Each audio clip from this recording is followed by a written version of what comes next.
Greetings, I'm Barrett and welcome to Meet Me at the Table. Today we're going to continue our playthrough of Kingdom Death Monster. We are going to the Dream Keepers campaign. Before we dig too deep into the video and start messing with our awesome resources and our knowledge decks and all those fun things coming through, we're going to do a couple things I want to talk about. The first thing is right here, Rand during the the showdown phase took one damage to his brain. Actually, I think he took 2 damage, which means he was able to suffer brain damage. So according to his knowledge cards, Darkness 1, he's going to gain 1 of those boxes filled in, a few more, and we'll be able to go on to Darkness 2. The second thing I need to talk about is when we built the philosophy deck during our original settlement phase, we were supposed to put 2 of them in, and that is Dreamism and Survivalism. On top of that, I'm supposed to take 2 random level 1s, not the entire deck, which I accidentally did. So I'm going to grab a couple of these and put them in there. We'll just grab those 2 and we'll mix them in with the other 2 that we have. So this deck is all set to go. This is our philosophy deck. We're going to set it off to the side and be ready to move on. Also, when we build our innovation deck, we were supposed to put a couple paint cards in that I didn't do. Pictographs has the paint and so does sculpture when we did our original deck. So those should be in there. And then these are the ones we're going to add for our hovel consequences. So our innovation deck is actually pretty big. So even though we got that paint, which was pretty nice, some of the ones you really kind of want at the beginning are going to be harder to dig for with a deck that big, but that's okay. Hopefully things will turn out okay. The last thing I want to talk about is when we made the final blow against the Croc, we used our Scout, but sadly our Scout with its pack on has -2 movement, so it wouldn't be able to get up there and do the damage to finish off the crocodile, but that's okay. We're going to continue forward. We're going to move into our settlement phase, and we are going to continue the Dream Keepers campaign. If you're excited to see what happens to our settlement, then I need you to meet me at the table.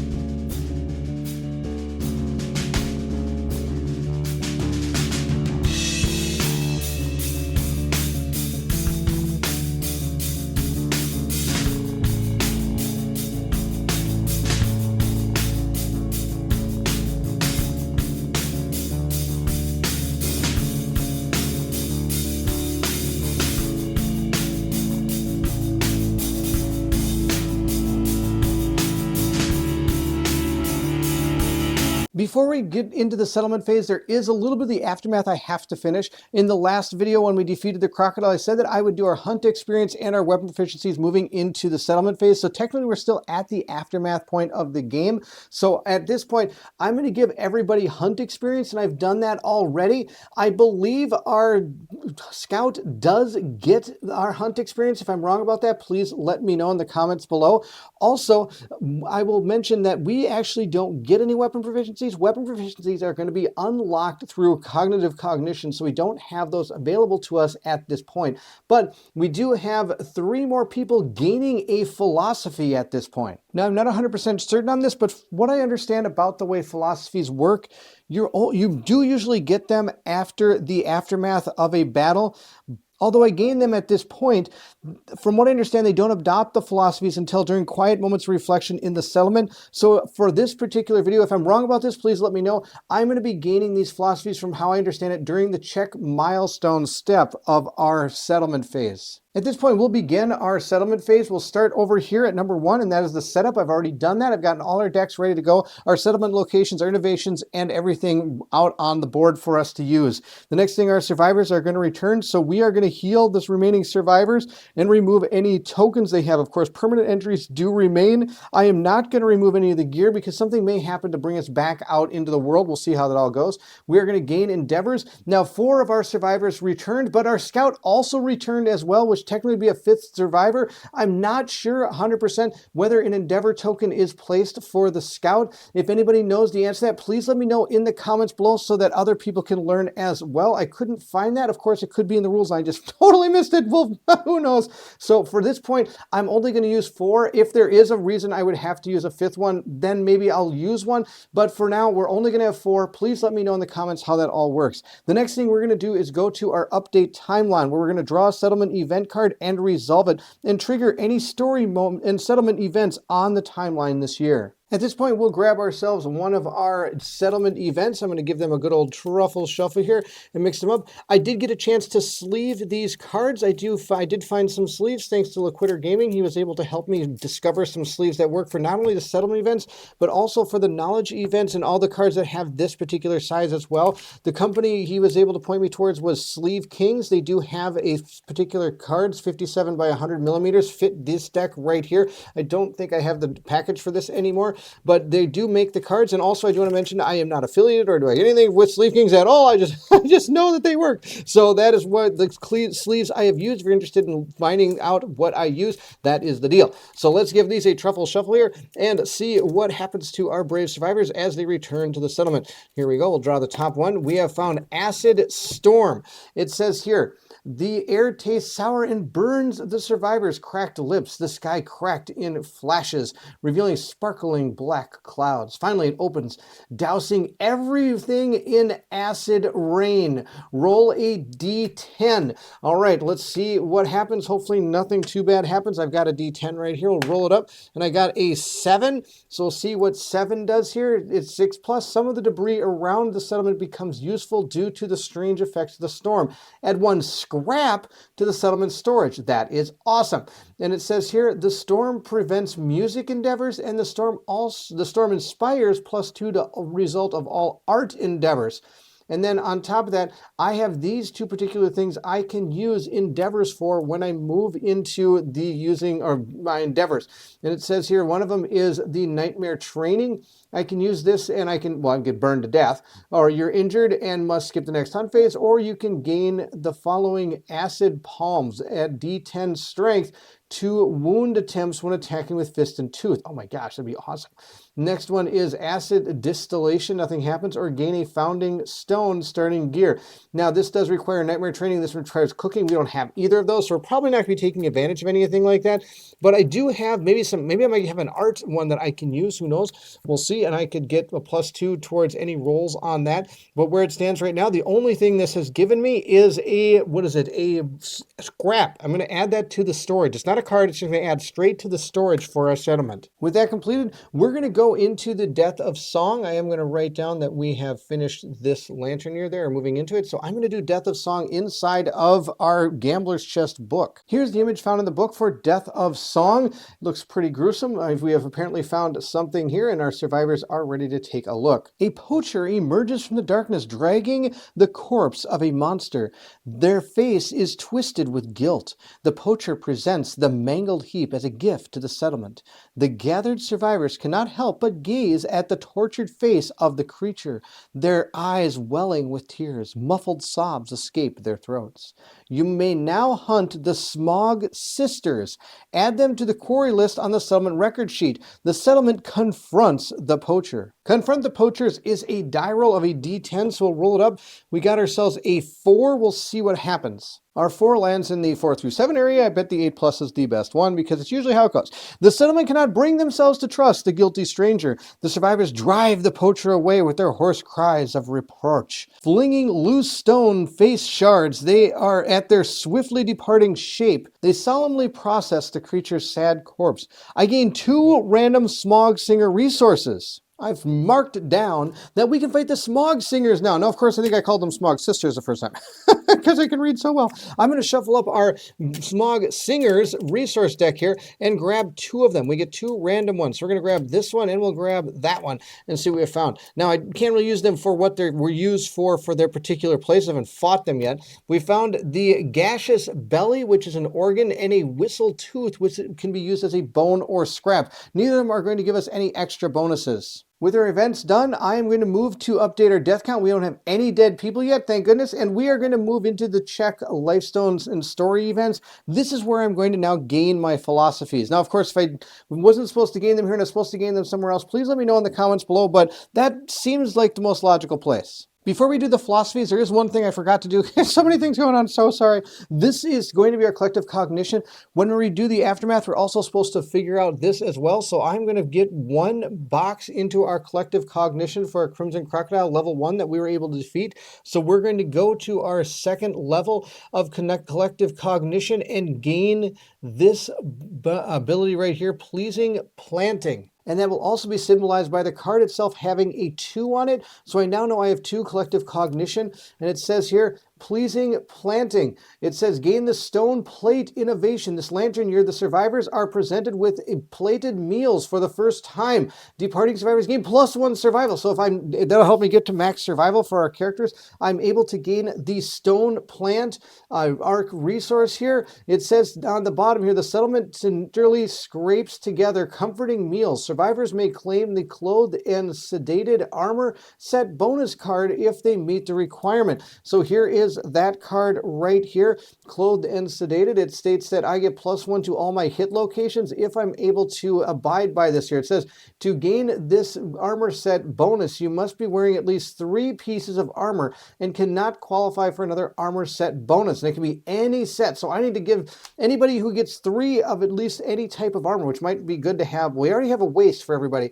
So maybe getting a body part and a head part for everybody would be able to give them all +1 to each of those particular locations. Now, this stuff all happens. You get this during the aftermath from what I understand, but this doesn't come into play until you move into the step we're in. So every time you come to the check milestone, if you've completed enough collective cognition, you'll be able to move to the next step.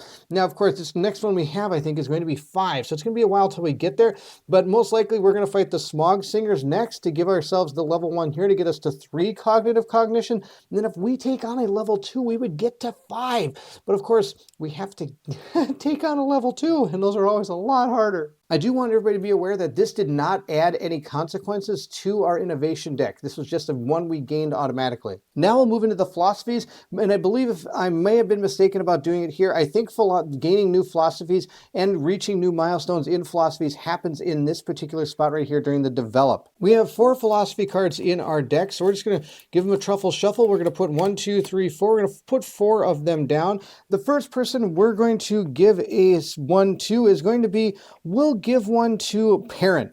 Perrin has reached a milestone, so we're going to roll a die and see which one of these cards he gets. 1, 2, 3, 4, 5, 6, 7, 8, reroll 9 and 10. 1, 2, 3, 4, 5, 6, 7, 8. He is going to get this one, which is going to be Dreamism. Looking at our book, we have who or what is the Dream Keeper. Dreamism states that we're going to gain the Neurosis Sleepless, but we're going to gain the Tenant Guardian. And I'll place these down, little marks onto our hunt experience points. It says Sleepless. You cannot sleep soundly unless you're at the feet of the Dream Keeper, bathed in the snores of the dreamers it holds aloft. You cannot gain survival during the hunt or showdown.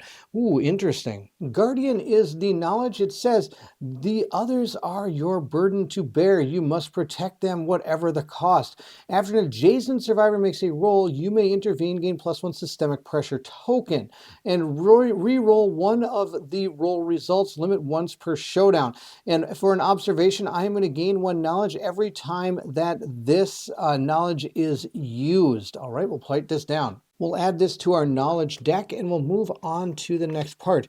And of course, this is not going to take place. We've seen that before. Dreamism, massive figure. All right, it says here, the measured, luring sound of the dreamers pervades the settlement. Despite it, you cannot sleep. Their snores break like waves on your mind, crashing into your thoughts and dragging you inexorably into the orbit of the mysterious figure kneeling at the center of the settlement. Your sleep-deprived body crumples in the pool fabric of its feet. I gain +1 Luma, and I will roll a d10 and see what we get. We got ourselves an 8. That means that we are going to use probably the bottom part here. Yep, 8. The Dream Keeper's thin flanking lips begin to move. You close your eyes, attempting to discern the voices through the dreamer's racket. You hear a secret emerging from the noise, but you must keep it so. Gain +1 luck. You can no longer encourage. Record this on your survivor record sheet. Oh no. Well, +1 luck is good, but no longer encouraging. Oofda. With Perrin done, we'll take our deck, shuffle them all up again, and we'll move on to the next person. We'll see what that person is going to get for their particular, was a philosophy. We'll do Rand next. We'll roll up our die here, 1, 2, and go so forth. 1, 2, 9 is not going to be out here. 9 is not going to be out here. Let's roll it up. 5. 1, 2, 3, 4, 5. He's going to get the third one, and he also has survivalism. We've seen this one before. We've seen this one. It's we're going to just quickly go through this one. I'm going to gain selfish and tenacity. Now, sadly, we didn't go to tenacity 2. We only have still on tenacity 1, so we'll have to only gain the one of that one. We'll move to the roll that I think we always have to make here. So we do have survivalism. We are going to roll this dice and see if anything changes compared to what we have. We got a 1. All right. It's usually not that good. It says right here, you fixate on one lantern, flinging stones at it until you can knock it down. When the time comes, you will get only 1 shot, so you must make it count. Oh, it sounds like the M&M from, what is it, something 5, I forgot. Well, that almost worked. We're going to go to accuracy training. I'll gain that knowledge instead and stop talking about the M&M movie that I forgot. Here's our accuracy training. It's probably going to be better than me trying to remember the movie 8 Mile. All right, it says here, theory. Inkling of the idea of currently has no, so this has no effect. But it says here, when you successfully hit a monster, I'm going to gain 1 box. Limit once per attack. So we're going to have to get, oh my gosh, 6 boxes. The last person to go is going to be Naive, I believe. I totally probably still say that wrong. We're going to take these, give them a good old truffle shuffle here, and roll our die. Now, I could just draw them, but I think it's more fun to roll the die. We're going to go 1, 2, 3, 4, just like that, and roll our die and see what we get. And we've got 1, 2, 3, 4, 5, 6, 7 right over here. Also, well, you got 3 rules of survivalism. We'll roll the same thing for her as well. I kind of wish we would have gotten some different ones, but that's okay. We'll roll it up, see what we get here. I don't need that roll. I need this one right here. We got ourselves a 7. I'm going to gain strength training. It says your survival is in your hands alone. You must make them strong. Gain strength training. However, you exercise past the point of exhaustion and lose all your survival. Oh no. Strength training is very similar to accuracy, except for this trigger, we have to wound the monster to gain a box. Limit once per attack, and we have to get 6 of them, and it's just a theory right now. Looking at all the resources we have and the 4 endeavors, that could potentially be 5, I am going to save this. We're going to use this for intimacy. That's one thing we're going to do for sure. I'm going to spend one of these, a monster organ. We're going to find a monster hide in here if we can. We don't have a monster. We got all those monster organs out of control. I'm going to see. There's got to be a hide in here somewhere. Here's a bone. We're going to use that. I might use a different bone if I can find one. Tiny ear is also a hide. These pale fingers are a hide. Okay, so there we have here these vein glasses of bone. This is a bone. This is a bone. This is all bones and organs. All right. This is also a bone. This is an organ. I'm not going to use that. I'm going to use this organ right here. We might use that for something else. And let's see here. And then I'm going to figure out which ones of these we might use in the future and which ones we don't really think we're going to use. So I'm going to use those to try to innovate. That's what we're going to use one of these for. Another one we're going to do is we are going to bring in the organ grinder. We haven't done that yet. So I'm going to spend one of them on that. And we have 2 left. Looking through the items we have, I think these are the 3 I would like to use in order to innovate. So we're going to grab our innovation deck, give it a good old truffle shuffle here, and I get to grab 2 different innovations out of here and decide which one we have. Now, it is, like I said, a larger deck than it normally would start with because we got that paint one right away. Let's see what we have here. We have drums and we have symposium. I can't believe we actually drew these 2. These were fantastic ones to get. So symposium is probably what we're going to get because that's one of the best ones to get, I think, at the beginning, because it says when a survivor innovates, draw 2 additional innovation cards and choose from. I also get a +1 to survival limit, bringing our survival limit up to 4, which is absolutely phenomenal. I'm going to put drums back into our innovation deck. And on top of that, I am going to add any of the symposium consequences to that innovation deck. The ones are going to be nightmare training and storytelling. Like I said earlier, we are going to use one of these to create our organ grinder. So we now have access to that, leaving just 2 more of these left. And now we're going to use this love juice. And it says during the settlement phase, you may archive this to use intimacy. Nominated survivor must be able to consume. So I'm going to consume this from how I understand it. And if that's wrong, please let me know. But I am going to consume that. And of course, we're going to have the person with that hunger knowledge in order is going to be the one to consume. So that will be Perrin.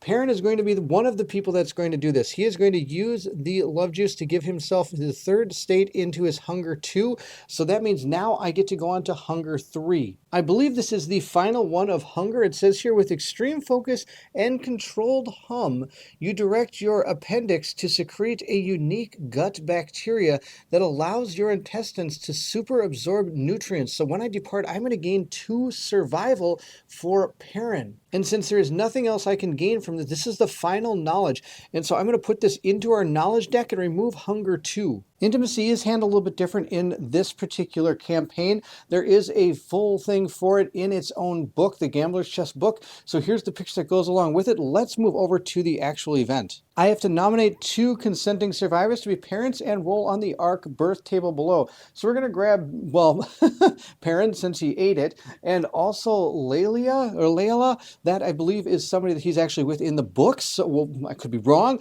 but we're going to do this. We're going to roll on the ARC birth table. We'll grab our 10-sided dice and rolled up, we've got a 5. Now that 5 could change based on something that may have happened in our settlement. For example, we have well-fed. If the survivors earned at least 1 collective cognition this year, we add 1 to the ARC birth result. We did do that, so we're actually sitting at a 6.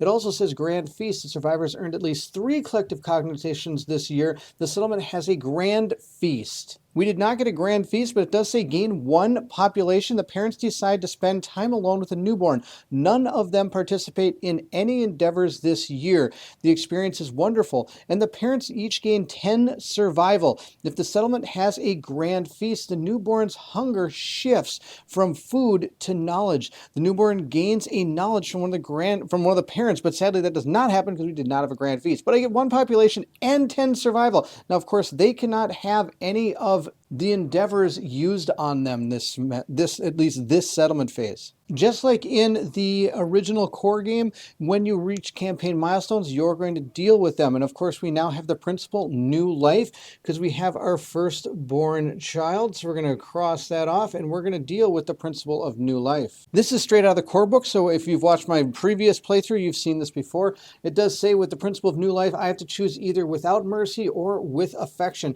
So without mercy, the toys are taken from the child and replaced with cold stone shards. And the training begins immediately. The settlement gains the new life principle, survival of the fittest, and find the card and place it in the settlement board to note the settlement record sheet. After adding the card to the settlement, roll a d10. And survival of the fittest will, of course, give us +1 survival limit. And when rolling on the intimacy story event, I must roll twice and pick the lowest result, which could always be bad because I could kill multiple people. All current and newborn survivors, though, are going to gain +1 strength and +1 evasion. And once per lifetime, a survivor may reroll a single roll. They must keep the new result. So it does give you that automatic free reroll. All right. The other one, of course, is going to be the Protect the Young, which is going to be this one with affection. The settlement embraces the child with warm arms. Nurturing new life is their highest calling. The settlement gains the new life principle, Protect the Young. Find and place the card in the settlement board and note the settlement record sheet, adding the card to the settlement sheet as well. Now, you don't get the +1 to survival, but when rolling on the intimacy story event, I get to roll twice and pick which one I want, which is usually the bigger one.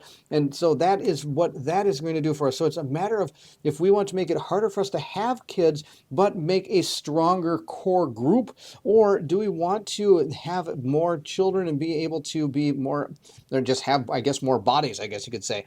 The other thing I'm thinking about is the rolls on the table aren't really going to help our couple that we just had, because a lot of it is going to be gaining survival and things of that nature, where I already have full survival for them. 4, it told us to gain 10, but we can't gain that. We only have a survival limit of 4. So I think we are going to go, and besides, I think I played with this enough. I'm going to go with survival of the fittest. Let's see, what's the worst thing that can happen? Our civilization goes down in ruin. Survival of the fittest will be placed right there. We now have a survival limit of 5. Now, I forgot to roll my die before I took the book away, and we got a, let's put it on the board, it was a lantern 10, but it wasn't. Okay, 9. 9's actually going to be pretty good. I'll just read it to you. It says, the child is raised as a pure warrior, leaving compassion and fear behind. The newborn survivor gains +2 courage, the tough fighting art, and 1 random disorder. And if I believe right, the people get this? I think everybody does, don't they? It says all current and newborn survivors gain +1 strength and +1 evasion. So we all get that, which is actually really, really good. We now have Matt as the newest member of our civilization here.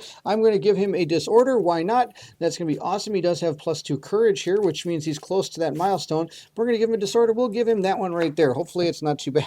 Disorders are never really good. Photophilia. You cling to light. You cannot depart without a lantern in your gear grid.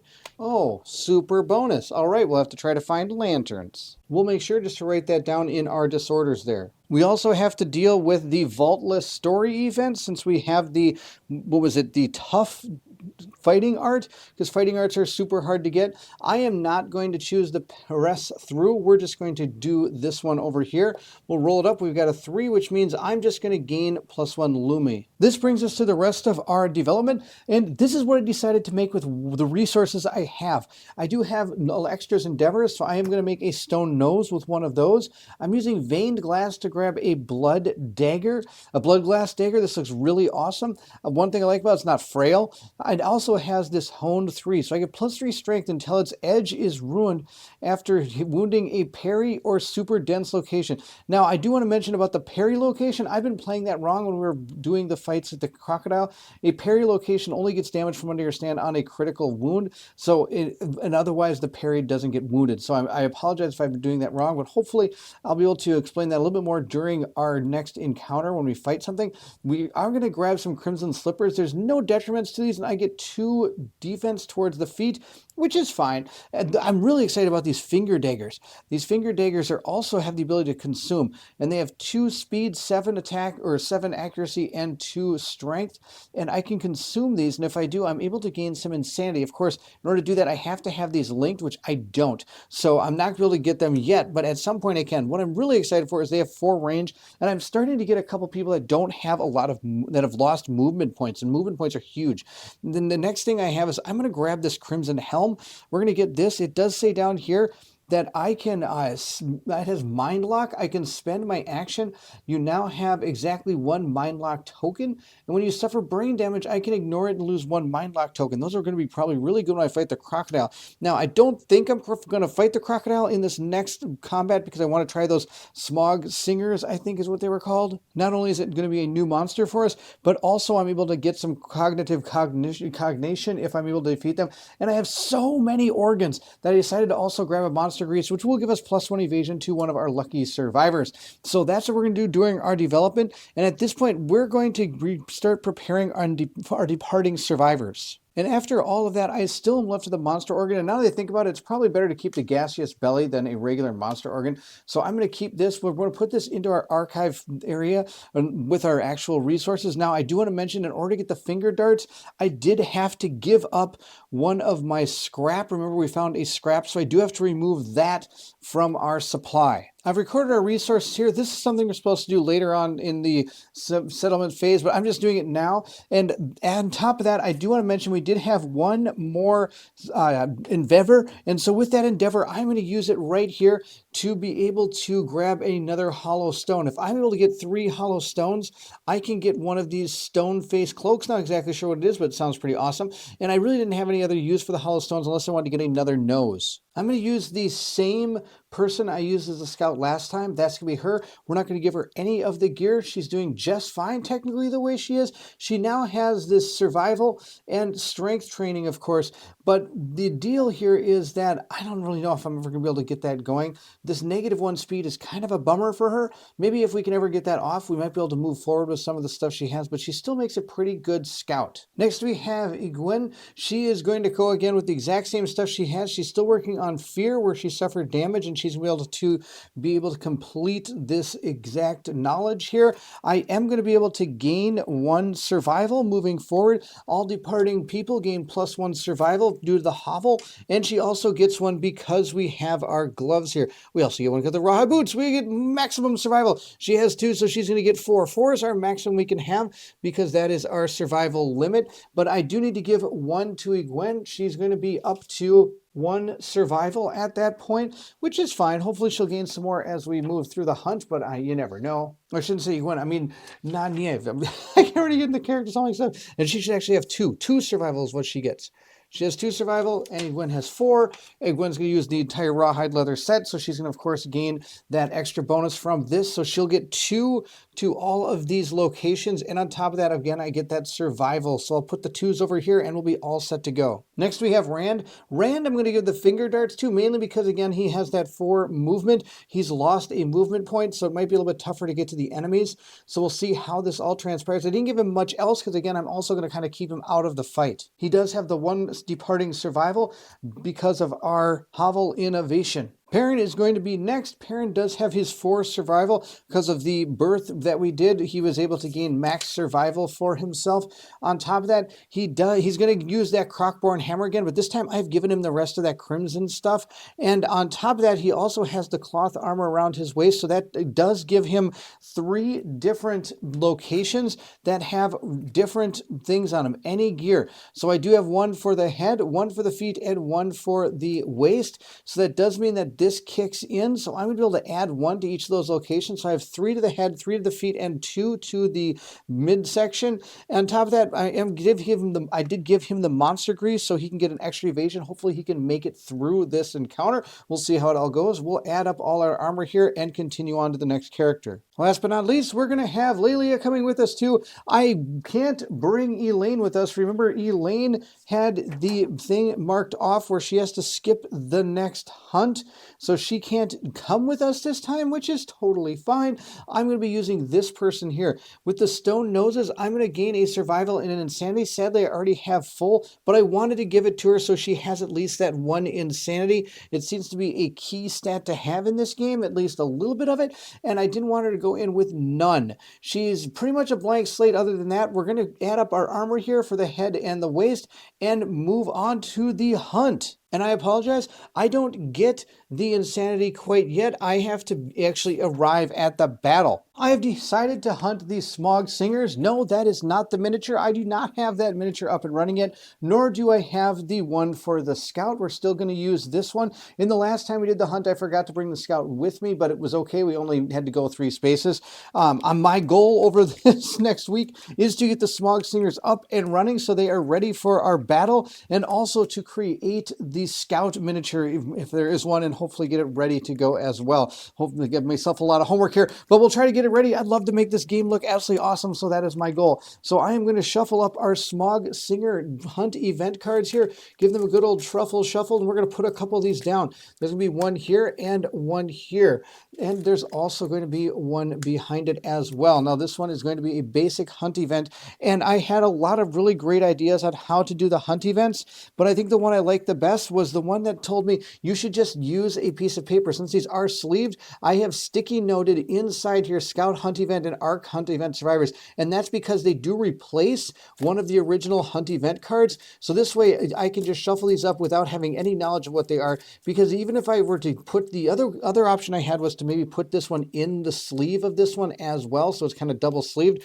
but I felt I could probably still figure out which one's which, and I don't have any idea what's going to be placed down here. So we're just going to shuffle these all up here, get our hunt events good and ready. We'll place 1 there, and then we're going to put 1 right where this monster is, even though it's the wrong one, and we're going to move into our hunt events. So I'm going to start with Lilia. She is our new survivor. That's going to be her right here. She is going to take a step forward and see what hunt event she got. She got a random basic hunt event. So at this point, we'll roll our dice. The white is going to be the 10s die, and the black will be the 1s die. So that is a 10-2, and no, that's not a 12. That is a 0-2. Some people do these dice in different ways. The way I run these is this is a 10. If the only way that that'll ever become a 10 is if I get 2 zeros, then it'll be 100. Otherwise, this is technically a 0. So it's 0-2 is what I got. Let's go to the book. And what do you know, in the world of Kingdom Death Monster, I found a corpse.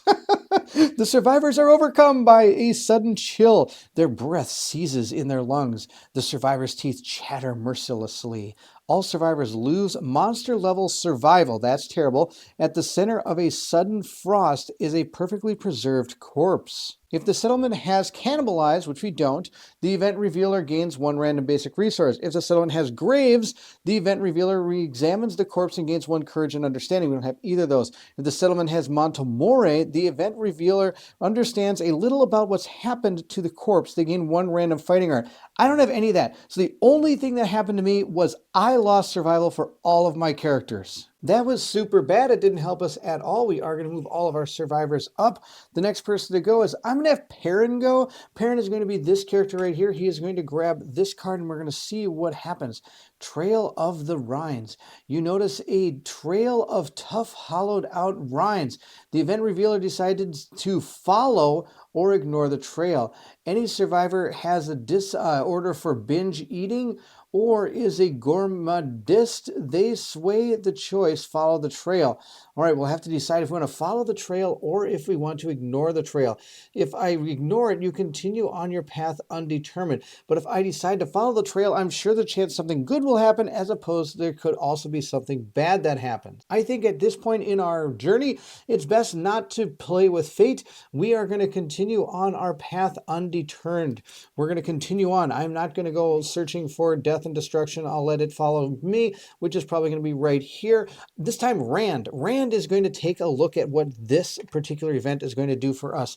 We have found the abandoned camp. Ahead lies a ring of intricately carved stone pillars surrounding a pile of ash. Nominate a survivor to investigate.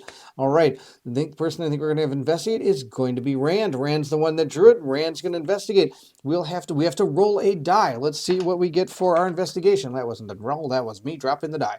We got ourselves a 4. Let's see what has happened to us. Well, 4 was just as good as 1. You poke the ash, sending up burning clouds. Suffer event damage to a random hit location. Rand is going to take 1 damage to a location. Let's grab a die and roll it up and see what happens to Rand. Rand, of course, got hit in the body because it seems to be the... I know it's on 2 sides, but I feel like I've been rolling that absolutely out of control during this campaign.